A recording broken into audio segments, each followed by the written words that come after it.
नमः शिवाय। हर हर महादेव।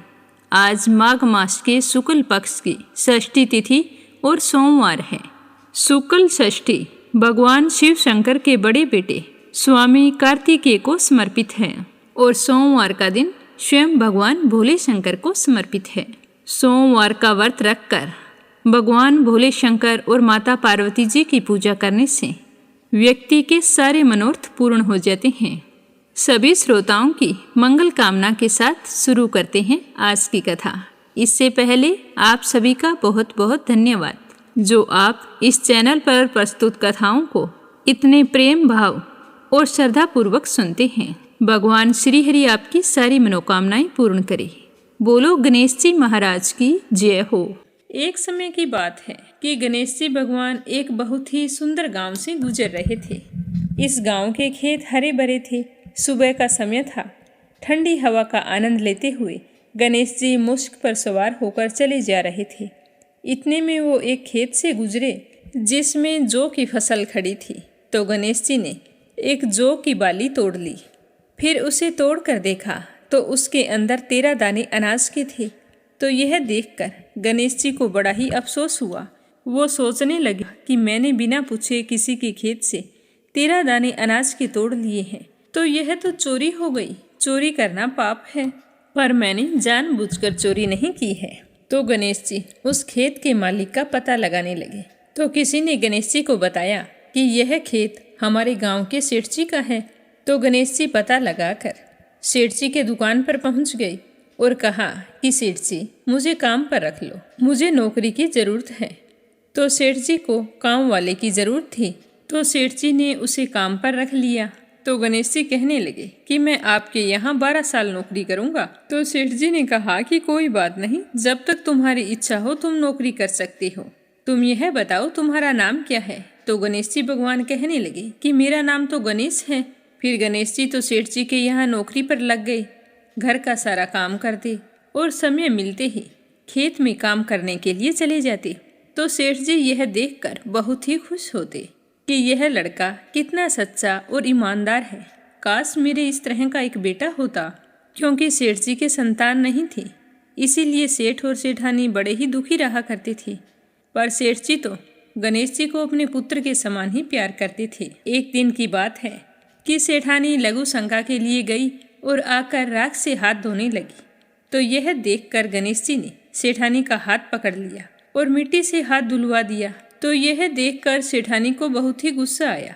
जाकर सेठ जी से शिकायत की और कहा कि कैसा नौकर रखा है, उसने आज मेरा हाथ पकड़ लिया और आप पता नहीं उसकी किस बात की इतनी तारीफ करते रहते हो कि वो ईमानदार है, सच्चा है। तो सेठानी की बात सुनकर सेठ जी ने गणेश जी को बुलाया और पूछा कि बेटा गणेश, सेठानी सच बोल रही है क्या? तूने इनका हाथ पकड़ लिया, ऐसा क्यों किया? तो गणेश जी ने हाथ जोड़कर कहा कि सेठ जी मैंने तो हाथ पकड़कर बस इतना ही कहा था कि राख से हाथ मत धोवो, क्योंकि राख से हाथ धोने पर लक्ष्मी नाराज होकर चली जाती है और मिट्टी से हाथ धोएं तो लक्ष्मी लौट आती है। तो सेठ जी सोचने लगे कि गणेश ठीक कह रहा है, इसमें कोई गलत बात नहीं है। जो कुछ भी किया हमारी भलाई के लिए किया है। ऐसा करते करते कई दिन बीत गए।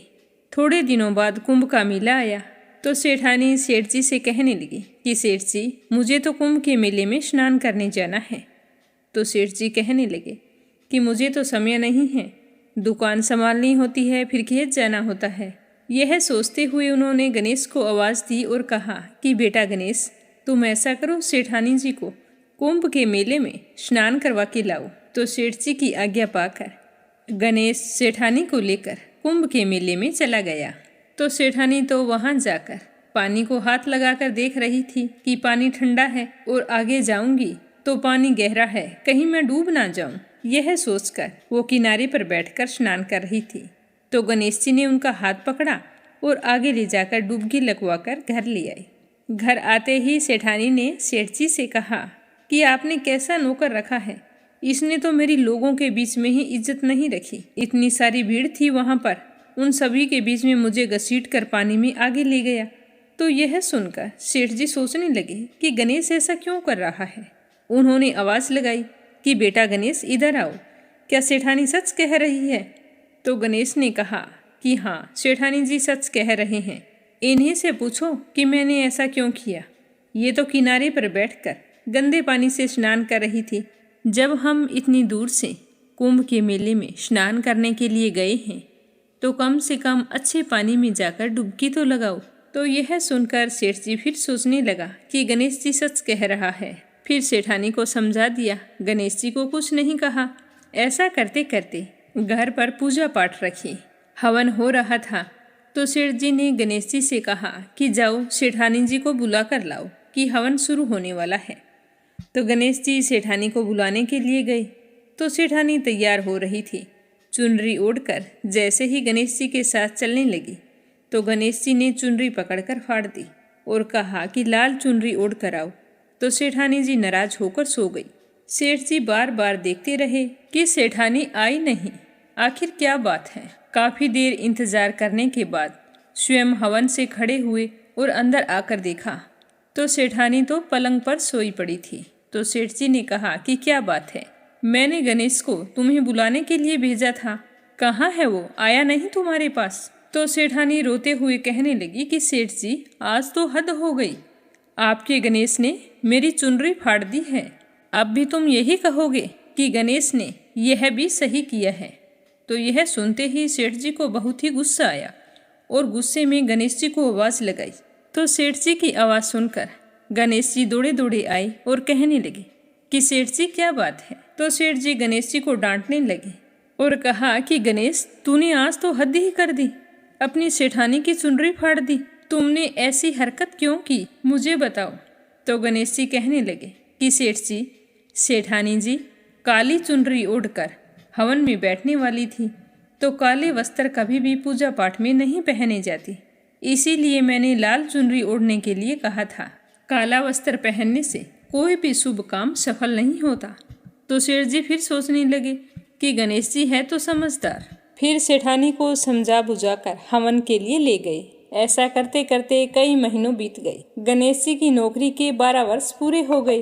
तो एक दिन की बात है कि सेठ जी ने अपने घर पर गणेश भगवान की पूजा रखी।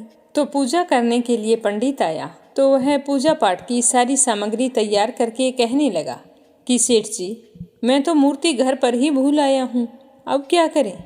तो गणेश जी वहीं पर खड़े थे। वो कहने लगे कि मेरे को ही मूर्ति बनाकर विराजमान कर लो, आपके सारे काम सफल हो जाएंगे। तो गणेश जी के इतना कहते ही सेठ जी को बहुत ही गुस्सा आया और वो बोले कि अब तक तो तुम सेठानी से मजाक करते थे, अब तुम मुझसे ही मजाक करने लग गए। तो गणेश जी बोले कि नहीं सेठ जी, मैं मजाक नहीं कर रहा हूँ, मैं तो सच बोल रहा हूँ। इतना कहकर गणेश जी ने अपना असली रूप धारण कर लिया। तो गणेश जी का यह रूप देखकर सेठ, सेठानी और पंडित हैरान हो गए। तो गणेश जी ने हंसकर कहा कि जल्दी से पूजा समाप्त करो। तो पूजा पाठ शुरू की गई। पूरे विधि विधान से गणेश जी की पूजा की। जैसे ही पूजा समाप्त हुई तो गणेश जी तो अंतर ध्यान हो गए। सेठ और सेठानी को बड़ा ही अफसोस होने लगा।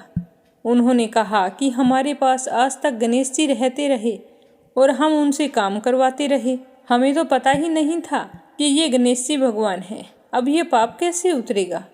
हमने उनसे कितना काम करवाया है। तो सेठानी कहने लगी कि आपने तो काम ही करवाया था, मैंने तो गणेश जी भगवान को ना जाने कितनी डांट लगाई है।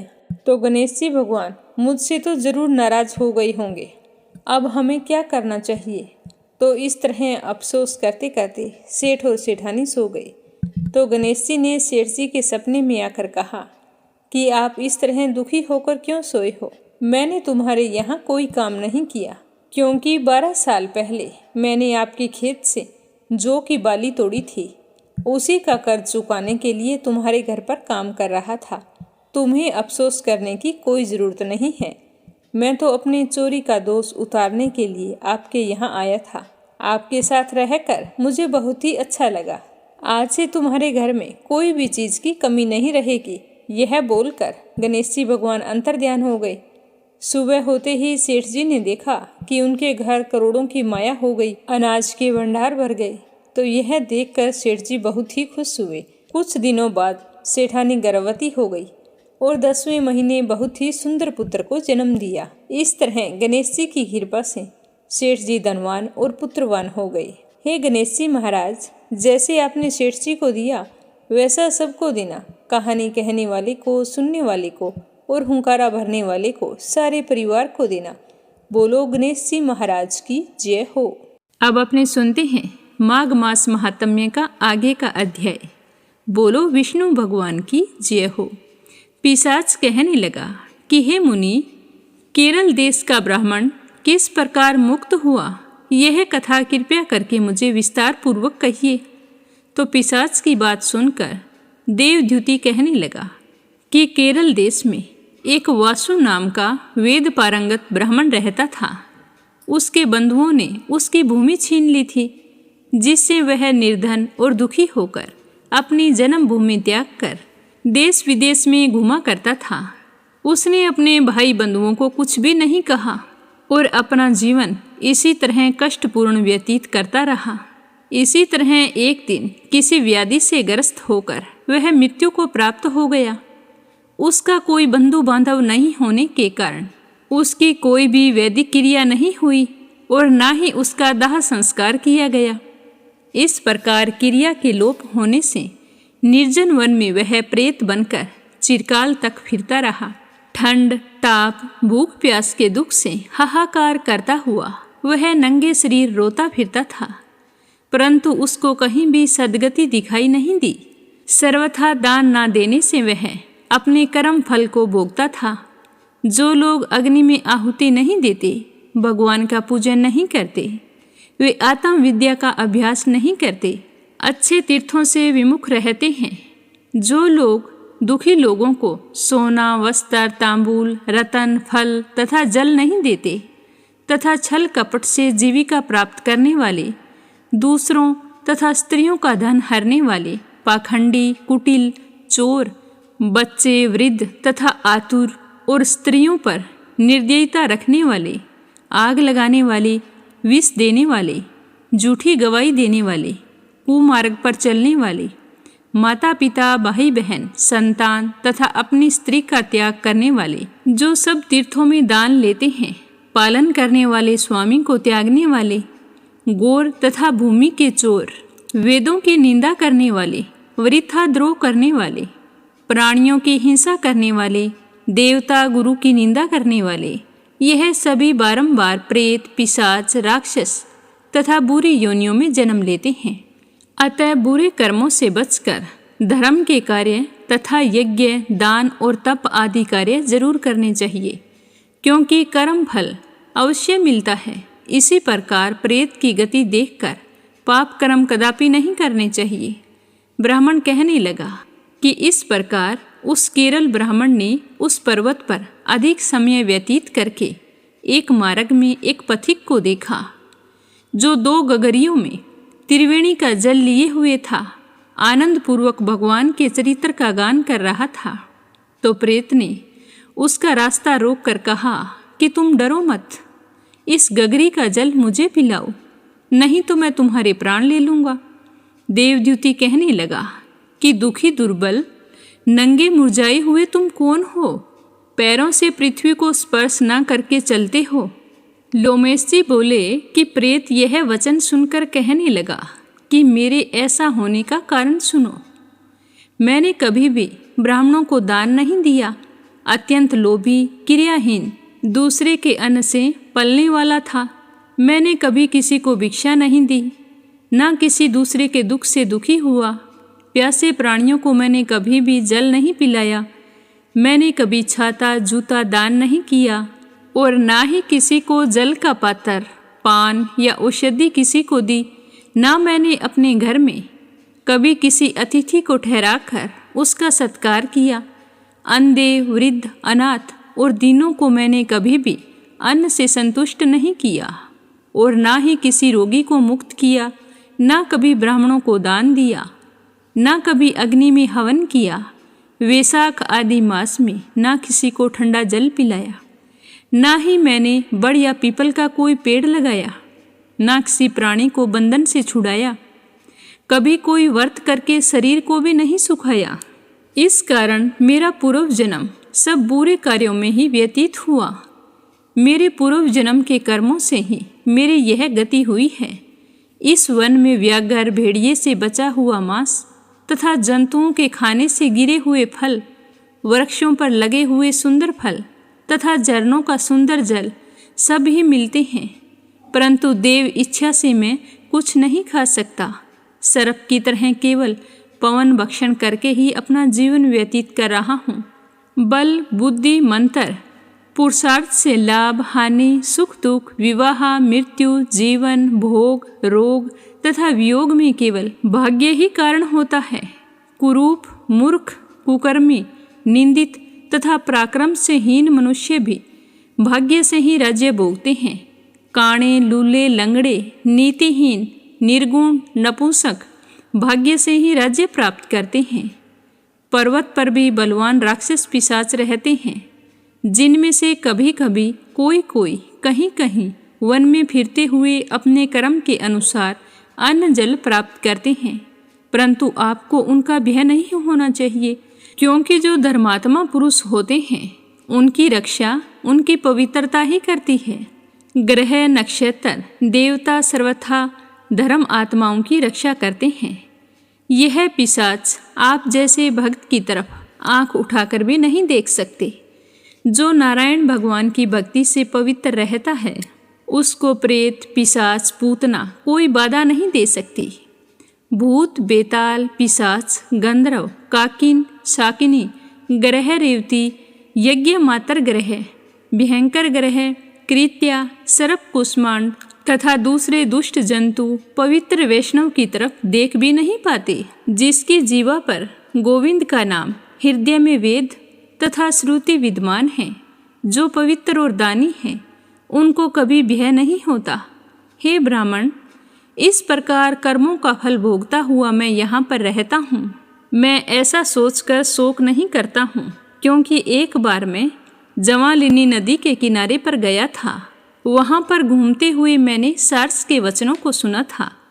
सार्स के वचन क्या थे, यह अपने सुनेंगे अगले अध्याय में।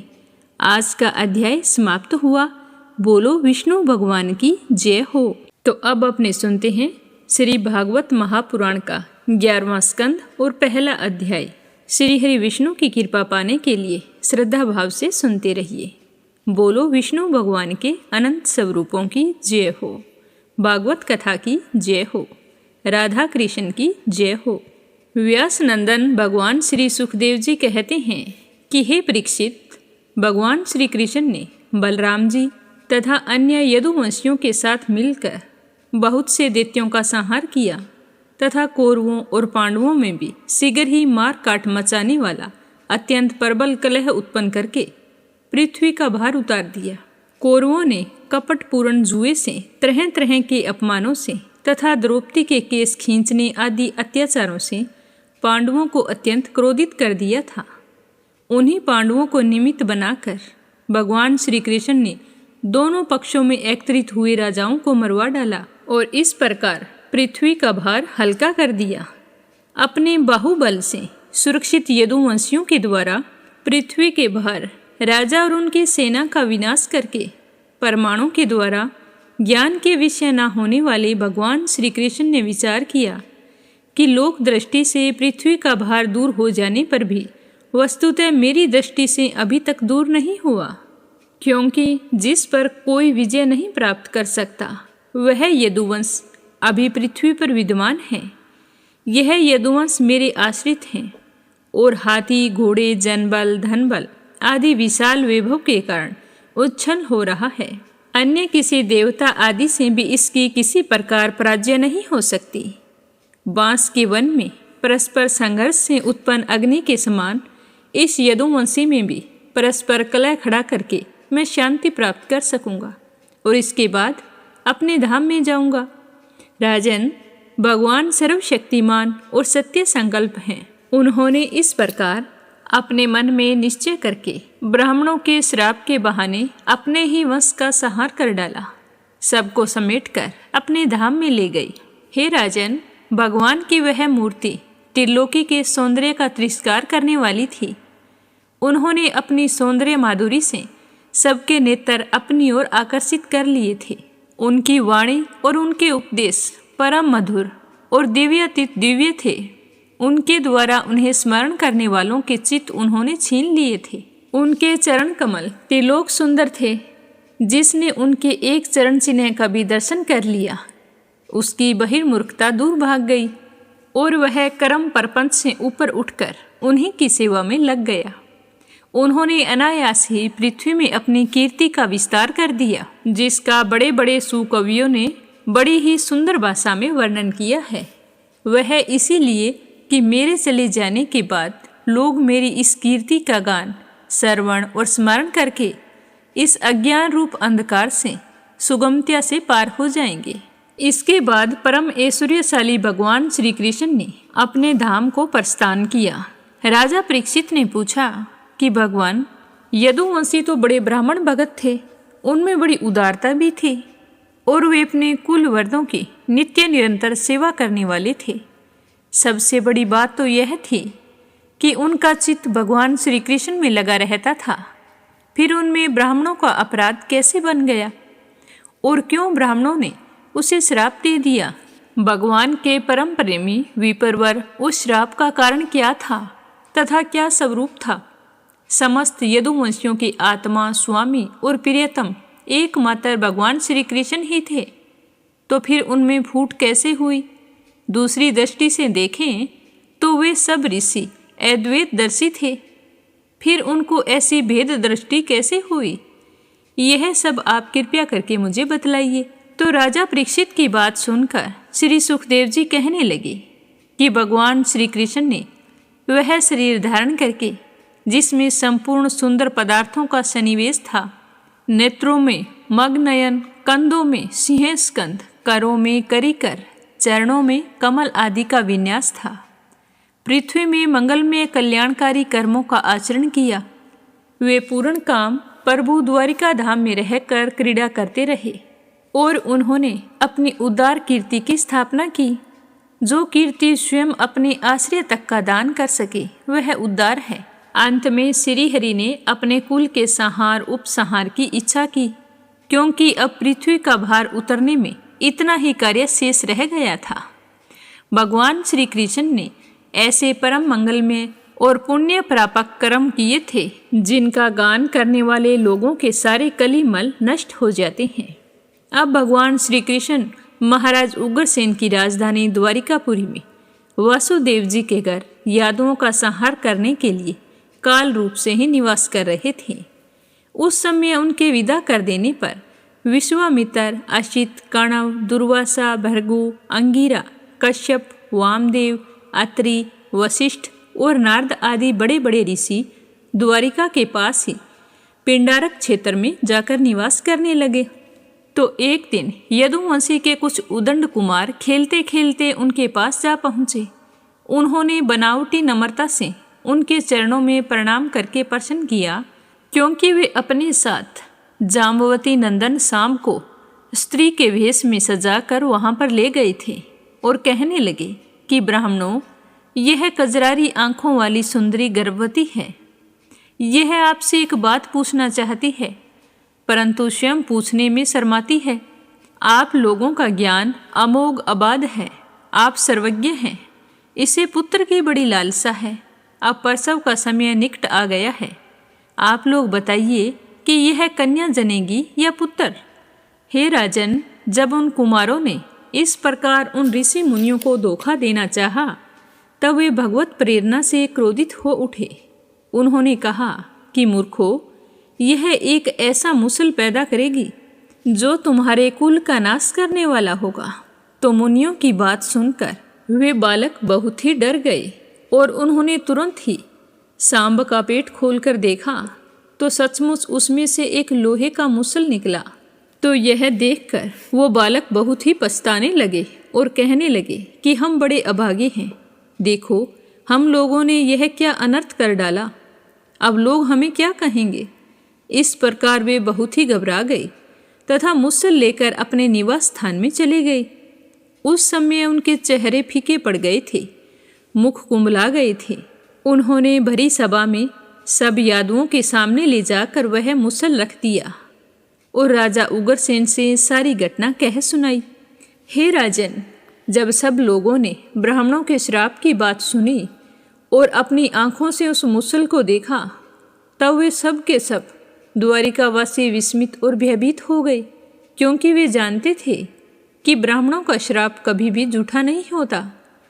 यदुवंश उग्रसेन ने उस मुसल को कूट पिसाकर चूरा कर डाला तथा उस चूरे तथा लोहे के बचे हुए छोटे छोटे टुकड़ों को समुद्र में फेंकवा दिया। और राजा उग्रसेन ने यह भी कहा था कि इस संबंध में भगवान श्री कृष्ण से कुछ मत कहना, पर यह तो श्री कृष्ण भगवान की ही प्रेरणा थी, उसी की वजह से ये सब कुछ हो रहा था।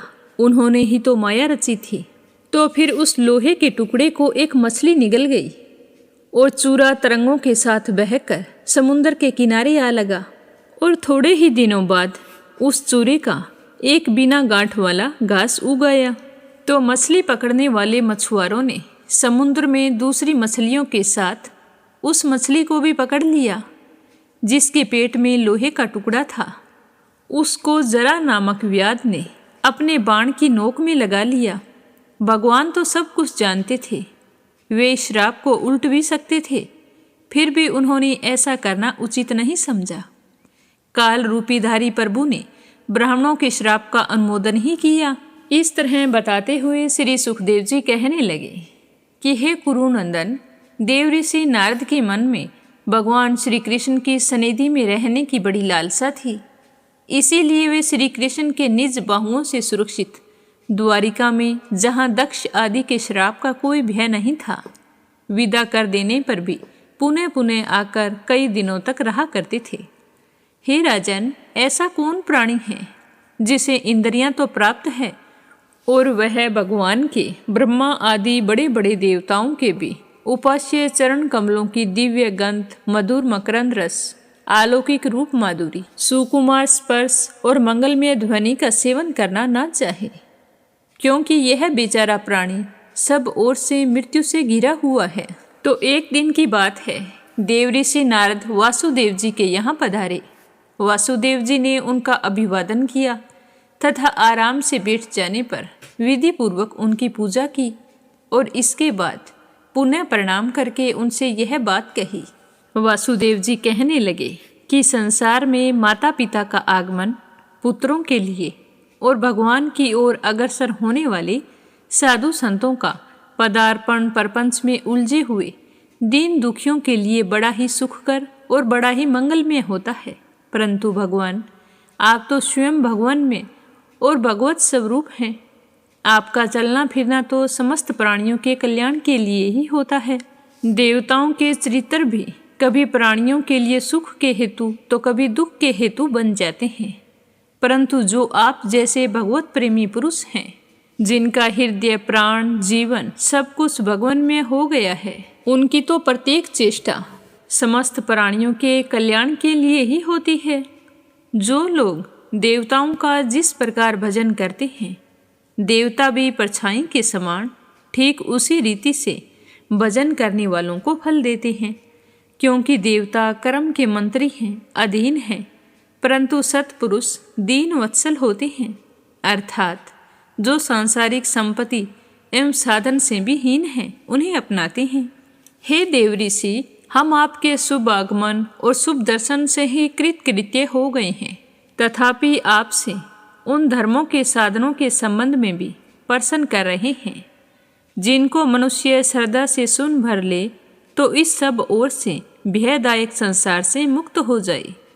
पहले जन्म में मैंने मुक्ति देने वाली भगवान की आराधना तो की थी, परंतु इसीलिए नहीं कि मुझे मुक्ति मिले। मेरी आराधना का उद्देश्य था कि वे मुझे पुत्र रूप में प्राप्त हों। उस समय मैं भगवान की लीला से मुग्ध हो रहा था। हे भगवान, अब आप मुझे कोई ऐसा उपदेश दीजिए जिससे मैं इस जन्म मृत्यु रूप संसार से, जिसमें सुख की भी दुख का भी विचित्र और मोहक रूप धारण करके सामने आते हैं, अनायास ही पार हो जाऊं। इस तरह बताते हुए सुखदेव जी कहने लगे कि हे राजन, बुद्धिमान वासुदेव जी ने भगवान के स्वरूप और गुण आदि के श्रवण के अभिप्राय से यह प्रश्न किया था। देव ऋषि नारद उनका प्रश्न सुनकर भगवान के अचिंतनीय अनंत कल्याण में गुणों के स्मरण में तन्मय हो गई और प्रेम एवं आनंद में भरकर वासुदेव जी से बोले कि यदुवंश शिरोमणि, तुम्हारा यह निश्चय बहुत ही सुंदर है, क्योंकि यह भागवत धर्म के संबंध में है, जो सारे विश्व को जीवन दान देने वाला है, पवित्र करने वाला है। वासुदेव जी, यह भागवत धर्म एक ऐसी वस्तु है जिसे कानों से सुनने, वाणी से उच्चारण करने, चित्त से स्मरण करने और हृदय से स्वीकार करने, या कोई इसका पालन करने जा रहा हो तो उसका अनुमोदन करने से ही मनुष्य उसी क्षण पवित्र हो जाता है, चाहे वह भगवान का एवं सारे संसार का ही द्रोही क्यों न हो। जिनके गुण, लीला और नाम आदि का श्रवण तथा कीर्तन पतितों को भी पावन करने वाला है, उन्हीं परम कल्याण स्वरूप मेरे आराध्य देव भगवान नारायण का तुमने आज मुझे स्मरण कराया है। वासुदेव जी, तुमने मुझसे जो प्रश्न किया है, इसके संबंध में संत पुरुष एक प्राचीन इतिहास कहा करते हैं, और वह इतिहास है ऋषभ के पुत्र 9 योगीश्वरों और महात्मा विदेह का शुभ संवाद। तुम तो जानते ही हो कि स्वयंभू मनु के एक प्रसिद्ध पुत्र थे, जिनका नाम था प्रियव्रत। प्रियव्रत के अग्निंदर, अग्निंदर के नाभि और नाभि के पुत्र हुए ऋषभ। शास्त्रों में उन्हें भगवान वासुदेव का अंश कहा है। मोक्ष धर्म का उपदेश करने के लिए उन्होंने अवतार ग्रहण किया था। उनके 100 पुत्र थे और सब के सब वेदों के पारदर्शी विद्वान थे, और उनमें से सबसे बड़े पुत्र का नाम था राजश्री भरत। वे भगवान नारायण के परम प्रेमी भगत थे। उन्हीं के नाम से यह भूमिखंड है, जो पहले अजनाब वर्ष कहलाता था, बाद में भारतवर्ष कहलाया। यह भारतवर्ष भी एक अलौकिक स्थान है। राजश्री भरत ने सारी पृथ्वी का राज्य भोग किया, परंतु अंत में इसे छोड़कर वन में चले गए। वहाँ उन्होंने भगवान की उपासना की और 3 जन्मों में वे भगवान को प्राप्त हुए। भगवान ऋषभ देव जी के शेष 99 पुत्रों में से 9 पुत्र इस भारत के सब ओर स्थित 9 द्वीपों के अधिपति हुए और 81 पुत्र कर्मकांड के रचयिता ब्राह्मण हो गए। शेष 9 सन्यासी हो गए। वे बड़े ही भाग्यवान थे। उन्होंने आत्मविद्या के संपादन में बड़ा परिश्रम किया था और वास्तव में वे उनसे बड़े निपुण थे। वे प्राय दिगंबर ही रहते थे और अधिकारियों को परामर्श वस्तु का उपदेश दिया करते थे। उनके नाम थे कवि, हरि, अंतरिक्ष, प्रबुद्ध, पिपलायन, आविहोतर, दुर्मिल, चम्मस और करभाजन। वे इस कार्य कारण और व्यक्त अव्यक्त भगवत रूप जगत को अपने आत्मा से अभिन्न अनुभव करते हुए पृथ्वी पर स्वच्छंद विचरण किया करते थे। उनके लिए कहीं भी रोक टोक नहीं थी। वे जहाँ चाहते चले जाते। देवता, सिद्ध, साध्य, गंधर्व, यक्ष, मनुष्य, किन्नर और नागों के लोकों में तथा मुनि, चारण, भूतनाथ, विद्याधर, ब्राह्मण और गौओं के स्थानों पर वे स्वच्छंद विचरते थे। हे वासुदेव जी, वे सबके सब जीव उन्मुक्त थे। एक बार की बात है कि इस भारतवर्ष में विदेह राज महात्मा निमि बड़े बड़े ऋषियों के द्वारा एक महान यज्ञ करा रहे थे। पूर्वोक्त 9 योगेश्वर स्वच्छंद विचरण करते हुए उनके यज्ञ में जा पहुँचे। वासुदेव जी, वे योगेश्वर भगवान के परम प्रेमी भक्त और सूर्य के समान तेजस्वी थे। उन्हें देखकर राजा निमि आहवन्य आदि मूर्तिमान अग्नि और ऋत्विज आदि ब्राह्मणों के साथ उनके स्वागत में खड़े हो गए। विदेह राज निमि ने उन्हें भगवान के परम प्रेमी भक्त जानकर यथा योग्य आसनों पर बिठाया और फिर प्रेम पूर्वक आनंद से भरकर उनकी विधि पूर्वक पूजा की। वे 9 योगेश्वर अपने अंगों की कांति से इस प्रकार चमक रहे थे मानो साक्षात ब्रह्मा जी के पुत्र सनकादिक मुनीश्वर हों। राजा निमि ने विनय से झुककर परम प्रेम के साथ उनसे प्रसन्न किया। विदेहराज निमि ने कहा कि भगवान, मैं ऐसा समझता हूँ कि आप लोग मधुसूदन भगवान के पार्षद ही हैं, क्योंकि भगवान के पार्षद संसारी प्राणियों को पवित्र करने के लिए सदा विचरण किया करते हैं। जीवों के लिए मनुष्य शरीर का प्राप्त होना दुर्लभ है। यदि यह प्राप्त हो जाए तो प्रतिक्षण मृत्यु का भय सिर पर सवार रहता है, क्योंकि यह तो क्षण भंगुर है। इसीलिए अनिश्चित मनुष्य जीवन में भगवान के प्यारे और उनको प्यार करने वाले भक्तजनों का, संतों का दर्शन तो और ही दुर्लभ होता है। इसीलिए त्रिलोक पावन महात्माओं, हम आप लोगों से यह प्रश्न करते हैं कि परम कल्याण का स्वरूप क्या है, उसका साधन क्या है। इस संसार में आधे क्षण का सत्संग भी मनुष्यों के लिए परम निधि है। हे योगेश्वरों, यदि हम सुनने के अधिकारी हों तो आप कृपया करके भागवत धर्मों का उपदेश दीजिए, क्योंकि उनसे जन्म आदि विकार से रहित एक रस भगवान श्री कृष्ण प्रसन्न होते हैं और उन धर्मों का पालन करने वाले शरणागत भक्तों को अपने आप तक का दान कर डालते हैं। देव ऋषि नारद कहने लगे कि वासुदेव जी, जब राजा नेमि ने उन भगवत प्रेमी संतों से यह प्रश्न किया, तब उन लोगों ने बड़े प्रेम से उनका और उनके प्रश्न का सम्मान किया और सदस्य तथा ऋतुवजों के साथ बैठे हुए राजा नेमि से कहने लगे। पहले उन 9 योगेश्वरों में से कवि जी ने कहा था कि राजन, भक्तजनों के हृदय से कभी दूर न होने वाले अच्युत भगवान के चरणों की नित्य निरंतर उपासना ही इस संसार में परम कल्याण, आत्यंतिक क्षेम है और सर्वथा भय शून्य भी है। ऐसा मेरा निश्चित मत है। देह, गेह आदि तुच्छ एवं असत पदार्थों में अहंता एवं ममता हो जाने के कारण जिन लोगों की चित्तवृत्ति उद्विग्न हो रही है, उनका भय भी इस उपासना का अनुष्ठान करने पर पूर्णतः निवृत्त हो जाता है। भगवान भोले भाले अज्ञानी पुरुषों को भी सुगमता से साक्षात अपनी प्राप्ति के लिए जो उपाय स्वयं श्रीमुख से बतलाए हैं, उन्हें ही भागवत धर्म समझो।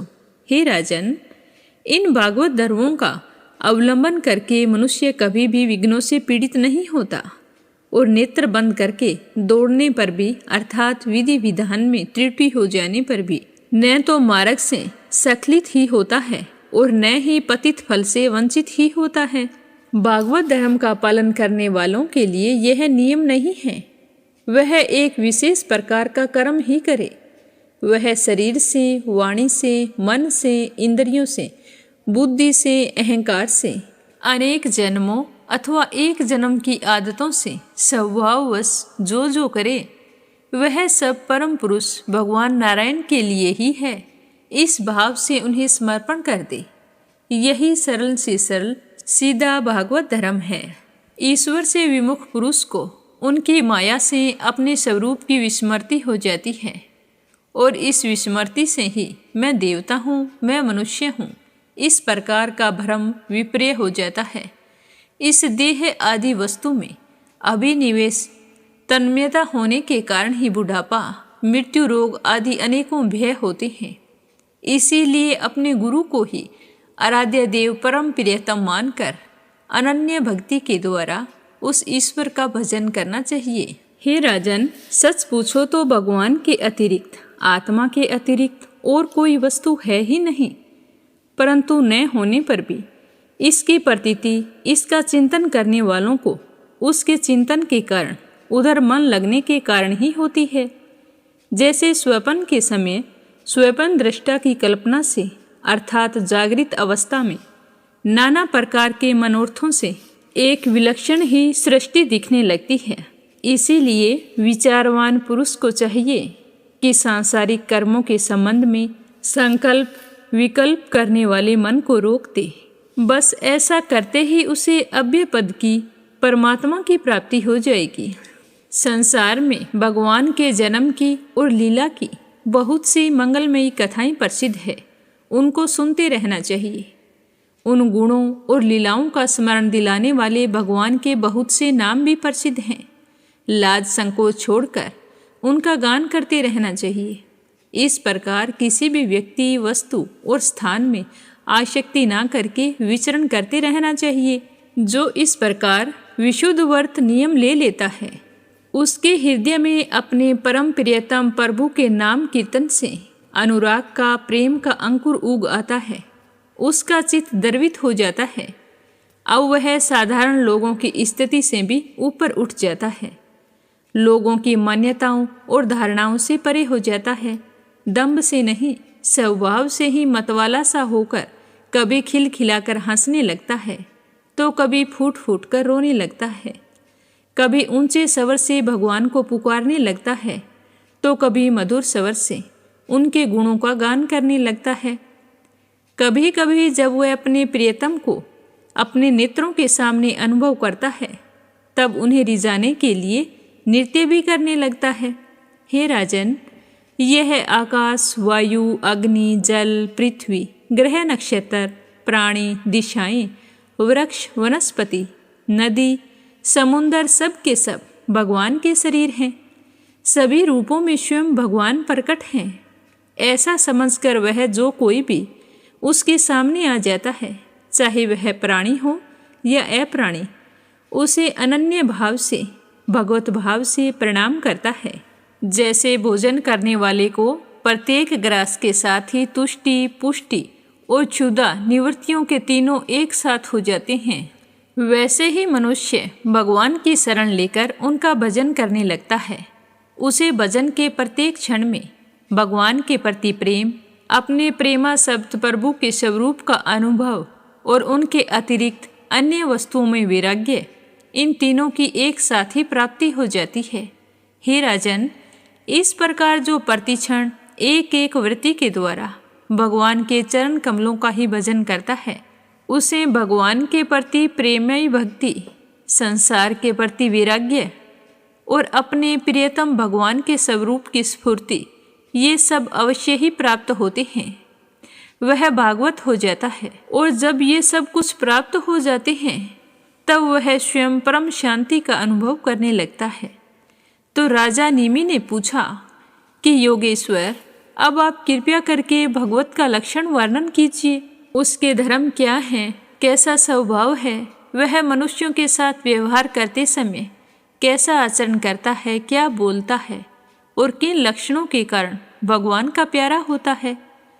अब 9 योगेश्वरों में से दूसरे हरिजी बोले कि राजन, आत्म स्वरूप भगवान समस्त प्राणियों में से आत्मा रूप से, नियंता रूप से स्थित हैं, जो कहीं भी न्यून अधिकता ना देखकर सर्वत्र परिपूर्ण भगवत सत्ता को ही देखता है और साथ ही समस्त प्राणी और समस्त पदार्थ आत्म स्वरूप भगवान में ही आधेय रूप से अथवा अध्यस्त रूप से स्थित हैं, अर्थात वास्तव में भगवत स्वरूप ही हैं। इस प्रकार का जिसका अनुभव है, ऐसे जिसकी सिद्ध दृष्टि है, उसे भगवान का परम प्रेमी उत्तम भागवत ही समझना चाहिए।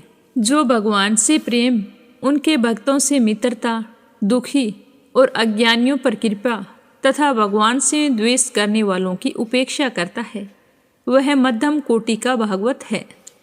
और जो भगवान के अर्चा, विग्रह, मूर्ति आदि की पूजा तो श्रद्धा से करता है, परंतु भगवान के भक्तों या दूसरे लोगों की विशेष सेवा नहीं करता, वह साधारण श्रेणी का भगवत भक्त है। जो श्रोत्र, नेत्र आदि इंद्रियों के द्वारा शब्द, रूप आदि विषयों का ग्रहण तो करता है, परंतु अपनी इच्छा के प्रतिकूल विषयों से द्वेष नहीं करता और अनुकूल विषयों के मिलने पर हर्षित नहीं होता, उसकी यह दृष्टि बनी रहती है कि यह सब हमारे भगवान की माया है, वह पुरुष उत्तम भागवत है। संसार के धर्म हैं जन्म, मृत्यु, भूख, प्यास, श्रम, कष्ट, भय और तृष्णा। ये क्रमशः शरीर, प्राण, इंद्रियां, मन और बुद्धि को प्राप्त होते ही रहते हैं। जो पुरुष भगवान की स्मृति में इतना तन्मय रहता है कि इनके बार बार होते जाते रहने पर भी उनसे मोहित नहीं होता, पराभूत नहीं होता, वह उत्तम भागवत है। जिसके मन में विषय भोग की इच्छा, कर्म प्रवृत्ति और उनके बीज वासनाओं का उदय नहीं होता और जो एकमात्र भगवान वासुदेव में ही निवास करते हैं, वो अति उत्तम भगवत भगत हैं, जिनका इस शरीर में न तो सत्कुल में जन्म, तपस्या आदि कर्म से तथा न वर्ण, आश्रम एवं जाति से ही अहम भाव होता है, वह निश्चय ही भगवान का प्यारा होता है। जो धन संपत्ति अथवा शरीर आदि में यह अपना है, यह पराया है, इस प्रकार का भेदभाव नहीं रखता, समस्त पदार्थों में समस्वरूप परमात्मा को देखता रहता है, समभाव रखता है तथा किसी भी घटना अथवा संकल्प से विक्षिप्त न होकर हमेशा शांत रहता है, वह भगवान का उत्तम भक्त होता है। हे राजन, बड़े बड़े देवता और ऋषि मुनि भी अपने अंतःकरण को भगवानमय बनाते हुए जिन्हें ढूंढते रहते हैं, भगवान के ऐसे चरण कमलों से आधे क्षण आधे पलके के लिए भी जो नहीं हटता, निरंतर उन चरण की सनिधि और सेवा में ही संलग्न रहता है। यहाँ तक कि कोई स्वयं उसे त्रिभुवन की राज्य लक्ष्मी दे दे तो भी वह भगवत स्मृति का तार नहीं तोड़ता, उस राज्य लक्ष्मी की ओर ध्यान ही नहीं देता। वही पुरुष वास्तव में भगवत भक्त वैष्णवों में अगर गण्य है, सबसे श्रेष्ठ है, सर्वश्रेष्ठ है। रास लीला के अवसर पर नृत्य गति से भांति भांति के विन्यास करने वाले निखिल सौंदर्य माधुरी निधि भगवान के चरणों के अंगुली नख की मणि चंद्रिका से जिन शरणागत भक्त जनों के हृदय का विरह जन्य संताप एक बार दूर हो चुका है, वह उनके हृदय में फिर कैसे आ सकता है। जैसे चंद्रमा उदय होने पर भी सूर्य का ताप नहीं लग सकता, विवस्था से नाम उच्चारण करने पर भी संपूर्ण अघ राशि को नष्ट कर देने वाले स्वयं भगवान श्री हरि विष्णु, जिसके हृदय को क्षण भर के लिए भी नहीं छोड़ते हैं, क्योंकि उसने प्रेम की रस्सी से उनके चरण कमलों को बांध रखा है। वास्तव में ऐसा पुरुष ही भगवान के भक्तों में प्रधान है। तो राजा निमि ने पूछा कि भगवान सर्वशक्तिमान परम कारण विष्णु भगवान की माया बड़े बड़े मायावियों को भी मोहित कर देती है, उसे कोई पहचान नहीं पाता, और आप कहते हैं कि भक्त उसे देखा करता है, तो ये कैसे संभव है। अतः अब मैं उस माया का स्वरूप जानना चाहता हूँ। आप लोग कृपया करके मुझे यह भी बतलाइए। योगीश्वरों, मैं एक मृत्यु का शिकार मनुष्य हूँ। संसार के तरह तरह के तापों ने मुझे बहुत दिनों से तपा रखा है। आप लोग जो भगवत कथा रूप अमृत का पान करा रहे हैं, वह उन तापों को मिटाने की एकमात्र औषधि है। इसीलिए मैं आप लोगों की इस वाणी का सेवन करते करते तृप्त नहीं होता। आप कृपया करके और कहिए। अब तीसरे योगेश्वर अंतरिक्ष जी ने कहा कि राजन, भगवान की माया स्वरूपतः अनिर्वचनीय है, इसीलिए उसके कार्यों के द्वारा ही उसका निरूपण होता है। आदि पुरुष परमात्मा जिस शक्ति से संपूर्ण भूतों के कारण बनते हैं और उनके विषय भोग तथा मोक्ष की सिद्धि के लिए अथवा अपने उपासकों की उत्कृष्ट सिद्धि के लिए सब निर्मित पंचभूतों के द्वारा नाना प्रकार के देव, मनुष्य आदि शरीरों की सृष्टि करते हैं, उसी को माया कहते हैं। इस प्रकार पंच महाभूतों के द्वारा बने हुए प्राणी शरीरों में उन्होंने अंतर्यामी रूप से प्रवेश किया और अपने को ही पहले एक मन के रूप में और इसके बाद 5 ज्ञानेंद्रिय तथा 5 कर्मेंद्रिय, इन 10 रूपों में विभक्त कर दिया तथा उन्हीं के द्वारा विषयों का भोग कराने लगे। वह देह अभिमानी जीव अंतर्यामी के द्वारा प्रकाशित इंद्रियों के द्वारा विषयों का भोग करता है और इस पंचभूतों के द्वारा निर्मित शरीर को आत्मा अपना स्वरूप मानकर उसी में आसक्त हो जाता है। यह भगवान की माया है। अब वह कर्मेंद्रियों से सकाम कर्म करता है और उनके अनुसार शुभ कर्म का फल सुख और अशुभ कर्म का फल दुख भोग करने लगता है और शरीरधारी होकर इस संसार में भटकने लगता है। यह भी भगवान की ही माया है। इस प्रकार यह जीव ऐसी अनेक अमंगलमय कर्म गतियों को, उनके फलों को प्राप्त होता है और महाभूतों के प्रलयपर्यंत विवश होकर जन्म के बाद मृत्यु और मृत्यु के बाद जन्म को प्राप्त होता रहता है। यह भी भगवान की ही माया है। जब पंचभूतों के प्रलय का समय आता है, तब अनादि और अनंत काल स्थूल तथा सूक्ष्म द्रव्य एवं गुण रूप इस समस्त व्यक्त सृष्टि को अव्यक्त की ओर, उसके मूल कारण की ओर खींचता है। यह भी भगवान की ही माया है। उस समय पृथ्वी पर लगातार 100 वर्ष तक भयंकर सूखा पड़ता है, वर्षा बिल्कुल नहीं होती। प्रलय काल की शक्ति से सूर्य की उष्णता और भी अधिक बढ़ जाती है तथा वे तीनों लोकों को तपाने लगते हैं। यह भगवान की ही माया है। उस समय शेषनाग संकर्षण के मुख से आग की प्रचंड लपटें निकलती है और वायु की प्रेरणा से वे लपटें पाताल लोक से जलाना आरंभ करती है तथा और भी ऊंची ऊंची होकर चारों दिशाओं में फैल जाती है। यह भगवान की माया है। इसके बाद प्रलयकालीन सामर्थक मेघगण हाथी की सूंड के समान मोटी मोटी धाराओं से 100 वर्ष तक बरसता रहता है। उससे यह विराट ब्रह्मांड जल में डूब जाता है। यह भी भगवान की ही माया है। हे राजन, उस समय जैसे बिना ईंधन के आग बुझ जाती है, वैसे ही विराट पुरुष ब्रह्मा अपने ब्रह्मांड शरीर को छोड़कर सूक्ष्म स्वरूप अव्यक्त में लीन हो जाते हैं। यह भगवान की माया है।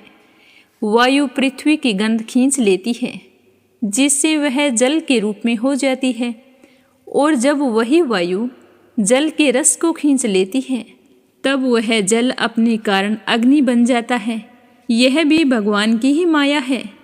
जब अंधकार अग्नि का रूप छीन लेता है और वह अग्नि वायु में लीन हो जाती है, और जब अवकाश रूप आकाश वायु की स्पर्श शक्ति छीन लेता है, तब वह आकाश में लीन हो जाता है। यह भी भगवान की ही माया है। हे राजन, उसके बाद काल रूप ईश्वर आकाश के शब्द गुण को हरण कर लेता है, जिससे वह तामस अहंकार में लीन हो जाता है।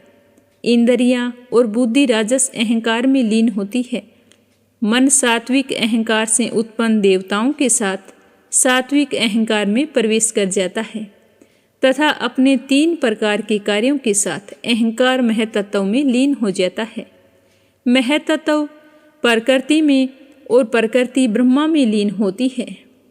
फिर इसी के उल्टे क्रम से सृष्टि होती है, तो ये भी भगवान की ही माया है। यह सृष्टि स्थिति और संहार करने वाली त्रिगुणमयी माया है। इसका हमने आपसे वर्णन किया है। अब आप और क्या सुनना चाहते हैं? तो राजा नेमि ने कहा कि हे महर्षि, इस भगवान की माया को पार करना उन लोगों के लिए तो बहुत ही कठिन है जो अपने मन को वश में नहीं कर पाए हैं। अब आप कृपया करके यह बतलाइए कि जो लोग शरीर आदि में आत्म बुद्धि रखते हैं तथा जिनकी समझ मोटी है, वे भी अनायास ही इसे कैसे पार कर सकते हैं। तो इसके बारे में चौथे योगीश्वर बताएंगे। यह सुनेंगे अपने अगले अध्याय में। तो आज की कथा को यहीं पर विराम देते हैं। प्रेम से बोलो विष्णु भगवान के अनंत स्वरूपों की जय हो।